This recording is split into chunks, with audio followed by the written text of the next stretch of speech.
San Diego की सड़क पर काइल और उसकी बहन बेकी इस तथ्य पर चर्चा करते हैं कि घर से भाग रहे हैं क्योंकि बेकी 6 महीने की गर्भवती है और उनके माता पिता ने इसे अच्छी तरह से नहीं लिया। बेकी अपने निर्णय के बारे में दोबारा अनुमान लगा रही होती है जब वह अचानक बीमार महसूस करने लगती है। सोकल उसे उल्टी करने देने के लिए एक चर्च के पास रुकता है। जब वे जाने वाले थे, बेकी कहती है कि उसे लंबी घास में मदद के लिए चिल्ला रहे एक लड़के की आवाज सुनाई देती है। काइल ने कार को चर्च के पास पार्क करने का फैसला किया और भाई बहन की बातचीत से पता चला कि लड़का कई दिनों से घास में फंसा हुआ है। तभी सड़क के किनारे एक किताब नजर आती है और घास में से एक महिला की आवाज भी सुनाई देती है जो लड़के को चिल्लाना बंद करने के लिए कह रही होती है। आवाज की तीव्रता को देखते हुए काइल को लगता है कि लड़का सड़क के पास है और मदद के लिए घास में जाने का फैसला करता है। जब बेकी 911 पर कॉल करने की कोशिश करती है तो वह उसका पीछा करती है, लेकिन फिर जैसे जैसे वह गहराई में जाती है उसका रिसेप्शन खो जाता है। जब वह अपना फोन रख देती है, बेकी को एहसास हुआ कि उसने काइल को घास में खो दिया है। वह अपने भाई का पता लगाने के लिए जोर जोर से बोलना शुरू करती है और सुझाव देती है कि वे कार में वापस चले जाएं क्योंकि कुछ सही नहीं लग रहा है। पहले उन्हें फिर से एकजुट होने की जरूरत है। इसलिए बेकी जोर से एक पुरानी शरारती कविता सुनाती है, लेकिन इससे कोवेल भ्रमित हो जाता है। पहले उसकी आवाज उसके दाहिनी ओर से आ रही है, फिर अचानक उसकी आवाज उसके बाईं ओर से आ रही है। इसके बाद वे एक दूसरे के स्थान का पता लगाने के लिए कूदने के लिए सहमत होते हैं। पहली छलांग में वे एक दूसरे को देखते हैं, लेकिन दूसरी छलांग में वे अचानक बहुत दूर हो जाते हैं, भले ही वे चले न हों। छलांग के बाद बेकी कीचड़ में गिर जाती है और घबरा जाती है और काइल उसकी मदद के लिए उसकी ओर दौड़ने का फैसला करता है। अब ये काइल है जो कीचड़ में गिर जाता है और वह फ्रेडी नाम के एक मृत कुत्ते को देखकर चौंक जाता है जिसके चारों ओर मक्खियां मंडरा रही हैं। जाहिर तौर पर वह कुछ समय से यहाँ हैं। कई घंटे बीत गए और भाई बहन एक दूसरे को ढूंढने या बाहर निकलने में असमर्थ रहे, और जैसे ही सूरज ढलता है वे घास के मैदान में फंस जाते हैं। बेकी अपने भाई को फिर से बुलाने की कोशिश करती है, लेकिन वह वास्तव में थक जाती है, इसलिए वह पहले गाय के मिलने का इंतजार करने बैठ जाती है। अचानक घास के बीच एक खौफनाक आकृति दिखाई देती है, लेकिन वह रॉस नाम का एक आदमी निकला जो उसे मैदान से बाहर ले जाने में मदद की पेशकश करता है। वह बताता है कि उसे बाहर निकलने का रास्ता मिल गया है, लेकिन वह अभी तक नहीं गया है क्योंकि वह अपनी पत्नी और बेटे की तलाश कर रहा है जिनकी आवाज भाई बहनों ने जल्दी ही सुन ली थी।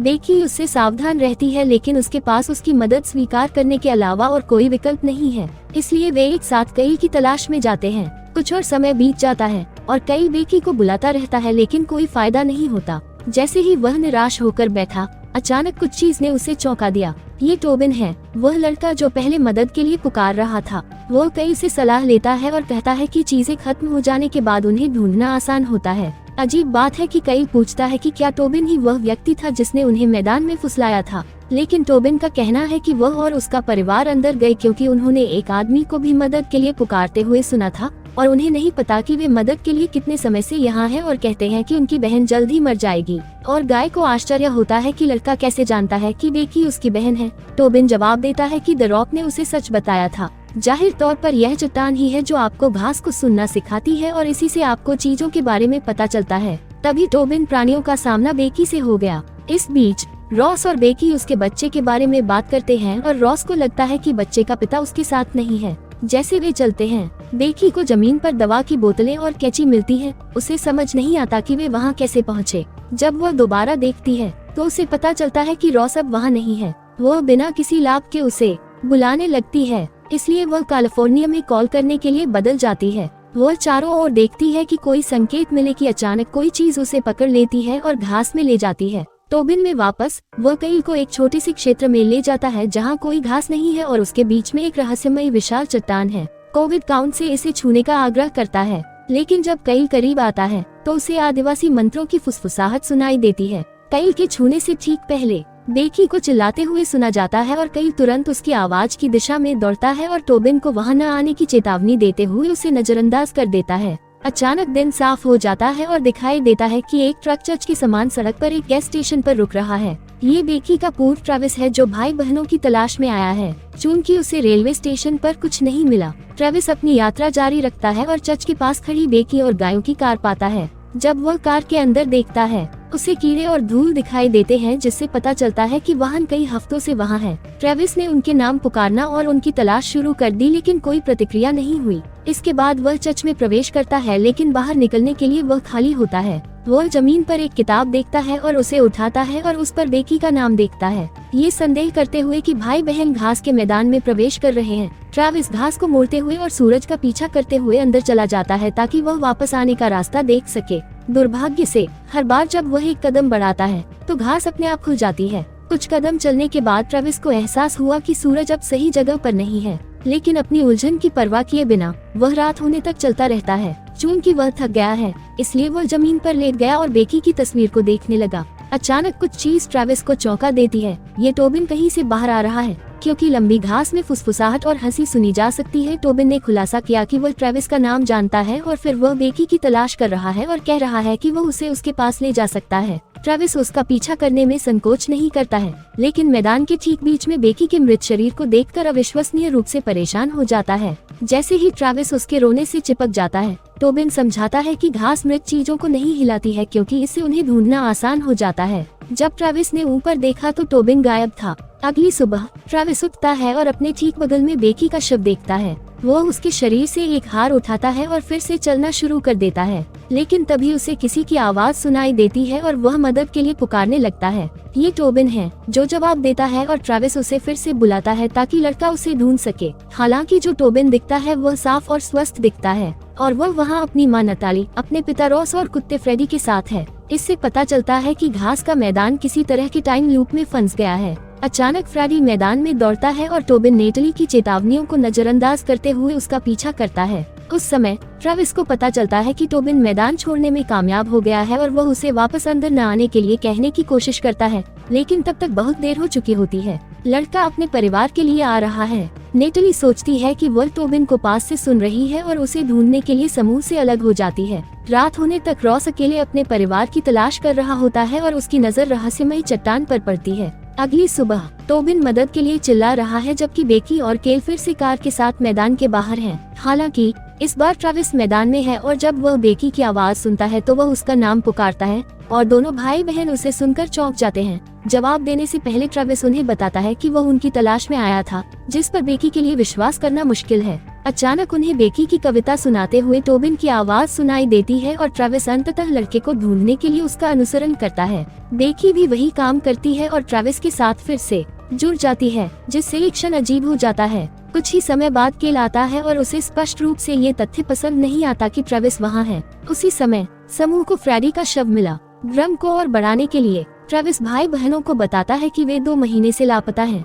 लेकिन वे उस पर विश्वास नहीं करते क्योंकि उनके दृष्टिकोण से वे केवल 2 दिन पहले ही चले गए थे। अचानक बेकी को ऐसा महसूस होता है कि कोई उन्हें देख रहा है और कहता है कि उन्हें जाने की जरूरत है, इसलिए ट्रैविस लड़के को बाहर निकलने का रास्ता ढूंढने के लिए टोबिन को अपने कंधों पर उठाता है। सौभाग्य से उसे दूर एक इमारत दिखाई देती है और वे उसकी ओर चलने लगते हैं। केल ने ट्रैविस से पूछा कि क्या उसने उनके बारे में किसी को बताया है। उम्मीद है कि कोई उन्हें ढूंढने आएगा, लेकिन दुख की बात है कि ट्रैविस ने किसी को नहीं बताया। उस पल में बेकी को अपने पेट में कुछ दर्द महसूस होता है, जो ट्रैविस को बच्चे के बारे में पूछने के लिए प्रेरित करता है। बेकी उसे बताती है कि यह एक लड़की है और उसे बच्चे की हलचल महसूस करने के लिए पेट को छूने देती है। अचानक एक फोन बजता है और बेकी जैसी आवाज से कॉल आने पर वे चौंक जाते हैं। जो रो रही है और उनसे कह रही है कि कईल को ट्रैविस को चोट न पहुंचाने दे, क्योंकि वे बार बार वही गलती करते रहेंगे। ये सब अविश्वसनीय लगता है और समूह ये जानते हुए भी आगे बढ़ने का निर्णय लेता है कि कोई उन्हें घास के बीच से देख रहा है। कुछ कदम बाद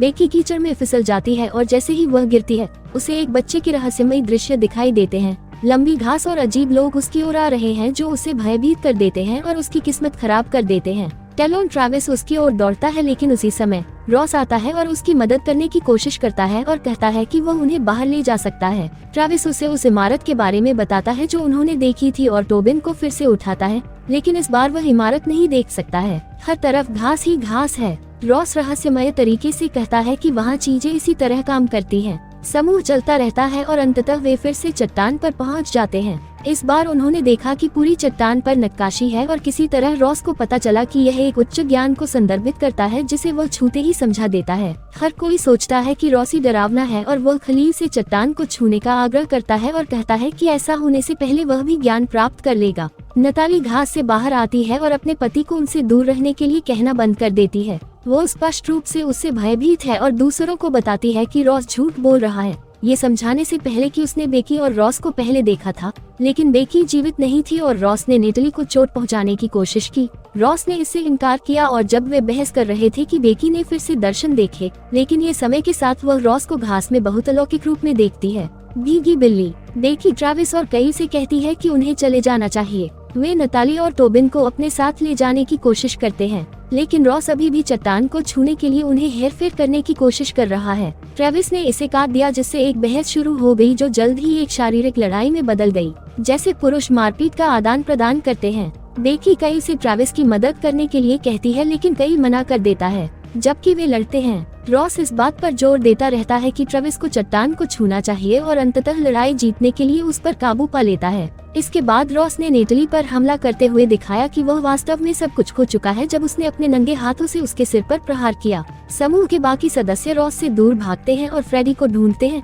इसलिए वे उसका पीछा करना शुरू कर देते हैं जब तक कि वे एक परित्यक्त इमारत तक नहीं पहुंच जाते। एक बार जब वे अंदर पहुंचते हैं तो ट्रेविस और कई इस गड़बड़ी के लिए एक दूसरे को दोषी ठहराते हैं और बहस शुरू कर देते हैं। टॉवल ने ट्रेविस पर बेकी को छोड़ने का आरोप लगाया कि वह चाहता था कि बेकी बच्चे को खत्म कर दे, और ट्रेविस ने जवाबी कार्रवाई करते हुए कहा कि कईल के मन में उसकी बहन के लिए शरारती भावनाएं हैं, जिसके कारण कईल को मुक्का मारना पड़ा और लड़ना शुरू कर दिया। उसी समय रॉस उसे पकड़ लेता है और दरवाजा तोड़ने की कोशिश करता है। समूह तुरंत सीढ़ियों से छत पर जाता है और उस क्षेत्र के चारों ओर देखता है जहां उन्हें मैदान के पार चच दिखाई देता है। दुर्भाग्य से उन्हें वहां तक पहुंचने के लिए घास से होकर गुजरना होगा, इसलिए वे दूसरी योजना बनाने की कोशिश करते हैं। अचानक ट्रेविस फ्रेडी को दौड़ते हुए देखता है, लेकिन जब वह घास में जाता है तो कुत्ता गायब हो जाता है। इससे उन्हें लगता है कि लूप में एक छेद है जो उन्हें बाहर ले जा सकता है और सुराग ढूंढने की कोशिश की जा रही है। ट्रेविस छत के किनारे पर खड़े होकर मैदान को करीब से देखता है, जिसके कारण कईल का ध्यान उस पर जाता है, लेकिन वह उसे बचाने के लिए कुछ नहीं करता है और ट्रेविस जमीन पर गिर जाता है।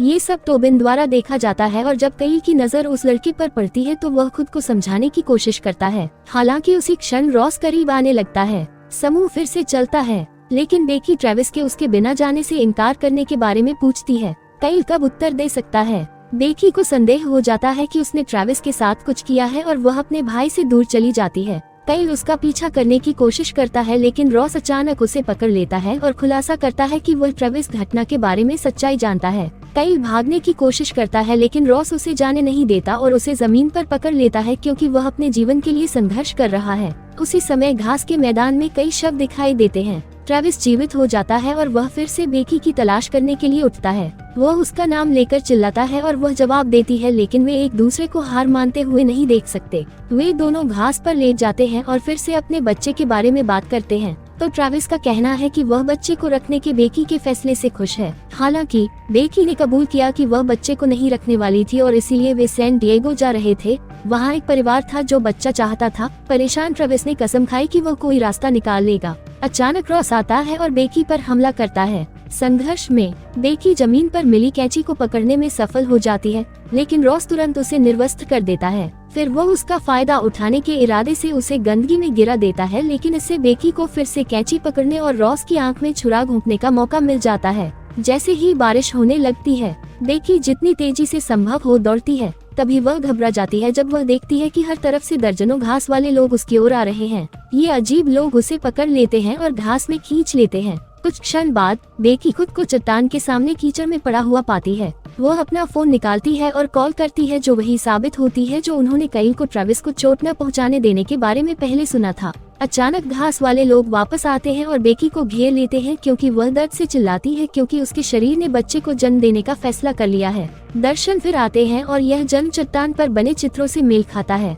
बहुत धक्का मुक्की के बाद बेकी बच्चे के रोने की आवाज सुनती है, लेकिन वह उसे देख नहीं पाती है। अचानक जमीन हिलती है और चट्टान और उसके बीच एक विशाल खाई में खुल जाती है। बेकी किनारे पर खड़ी होती है और अंदर देखती है, जहां वह देखती है कि कई लोग एक पुराने पेड़ की शाखाओं से चिपके हुए हैं और बाहर निकलने की कोशिश कर रहे हैं। बेकी चिल्लाती है और पीछे हटती है, इससे पहले कि थकावट उस पर हावी हो जाए और वह बेहोश हो जाए। कुछ देर बाद वह अपनी आंखें खोलती है और बच्चे के बारे में पूछती है। हैरानी की बात यह है कि यह केली ही है जो जवाब देती है और उसे शांत करती है और उसे थोड़ा पानी देती है। वो एक बच्चे को भी पकड़ता है और उसे दिखाता है, जिससे बेकी को राहत मिलती है और वह फिर से अपनी आंखें बंद कर लेती है। कईल उसे खाना खिलाना शुरू कर देती है और बेकी बहुत भूखी है। वो ये सब लेती है। कईल का कहना है कि यह घास और बीज हैं। लेकिन बेकी को लगता है कि इसका स्वाद कुछ और ही है और वह तब घबरा जाती है जब उसे पता चलता है कि वह मानव मांस खा रही है और कई वास्तव में रॉस है। इस बीच ट्रैविस बुरी तरह घायल हो गया है। यदि बेकी को खोजती रहती है, आखिरकार वह उसे जमीन पर अकेला पाता है और जब बेकी बच्चे के बारे में पूछती है, ट्रैविस उसके पेट को छूता है और महसूस करता है कि बच्चा चला गया है। जैसे वह रोता है और दुखी होता है, टोबिन फिर से प्रकट होता है और उसे बताता है कि रॉस ने सभी को मार डाला। वह ये भी समझाता है कि रॉस कभी रुकने वाला नहीं है और वह उन्हें बार बार मारेगा। भयभीत टोबिन रोने लगता है, इसलिए ट्रैविस उसे गले लगाता है और कहता है कि वह किसी को भी उसे चोट नहीं पहुंचाने देगा। बाद में ट्रैविस चिल्लाता है और रॉस से पूछता है कि क्या वह उसे मारना चाहता है। रॉस तुरंत घास से प्रकट होता है और टोबिन की रुकने की अपील को नजरअंदाज करते हुए उसे मारने की कोशिश करते हुए ट्रैविस पर हमला करता है। रॉस ट्रैविस पर हड्डी से हमला करता है और अपने बेटे के पीछे जाने से पहले उसे हार का एहसास कराता है। फिलिबिन भागने की कोशिश करता है, लेकिन रॉस उसे पकड़ लेता है और उसे चट्टान को छूने के लिए मजबूर करने की कोशिश करता है। अचानक बेकी उठती है और रॉस को पीछे से मारती है, जिससे टोबिन गिर जाता है और बेकी फिर से गिर जाती है। उस समय ट्रैविस खड़ा होता है और रॉस पर हमला करता है और उसके सिर को चट्टान से टकराता है और अंत में उसकी गर्दन के चारों ओर कुछ घास बांधकर उसे मार डालता है। फिर ट्रैविस बेकी के पास जाता है और उसे पकड़ लेता है क्योंकि वह रोता है और नहीं जानता कि क्या करना है। ट्रैविस चट्टान के पास पहुंचता है क्योंकि टोबिन उसे चेतावनी देता है कि यदि उसने इसे छुआ तो वह वहां से नहीं निकल पाएगा। ट्रैविस उसे अनदेखा करता है और वैसे भी उसे छूता है, जिससे उसे अजीब महसूस होता है। अचानक चट्टान से एक लाल रोशनी निकलती है और पूरे मैदान में फैल जाती है, मानो क्षेत्र को साफ कर रही हो। ट्रैविस अब डरावना लग रहा है, जैसे रॉस टोबिन को डराता था कि लड़का भागने लगता है, लेकिन ट्रैविस उसे रोकता है और उसे अपने साथ आने के लिए कहता है। रॉस झूठ नहीं बोल रहा था। द रॉक ने ट्रैविस को घास के मैदान का ज्ञान दिया। वह टोबिन को प्रवेश द्वार के पास ले जाता है और उसे बेकी और कई को चेतावनी देने के लिए बाहर जाने के लिए कहता है ताकि वे दोबारा मैदान के अंदर न आए। उम्मीद है कि यह लूप को नष्ट कर देगा। फिर वह टोबिन बेकी को हार देता है और पलक झपकते ही उसे मैदान से बाहर धकेल देता है। टोबिन चर्च की अटारी में दिखाई देता है। वह दरवाजा खोलता है और बाहर जाता है, जहां उसे सड़क पर बेकी और गायों की कार दिखाई देती है। वे मैदान में प्रवेश करने ही वाले थे कि उन्होंने किसी को मदद के लिए पुकारते हुए सुना, लेकिन टोबिन उनके पास दौड़ता है और उन्हें रोकता है। ये काफी अजीब लग रहा है क्योंकि यह उसी की आवाज है जो घास से भी आती है और एक भ्रमित गाय घास के पास आने लगती है। टोबिन बेकी से उसे रोकने और अपनी कहानी साबित करने की भीख मांगता रहता है। उसने उस हार का खुलासा किया जो ट्रैविस ने उसे दिया था। बेकी हैरान हो जाती है क्योंकि वह इसकी तुलना अपने हार से करती है, और जब टोबिन ट्रैविस नाम का उल्लेख करता है, अंततः बेकी के लिए अपने भाई को रोकने के लिए जाना काफी है। बाद में बेकी कई को हनी को टोबिन को अपने साथ कार में ले जाने के लिए मना लेती है। हालांकि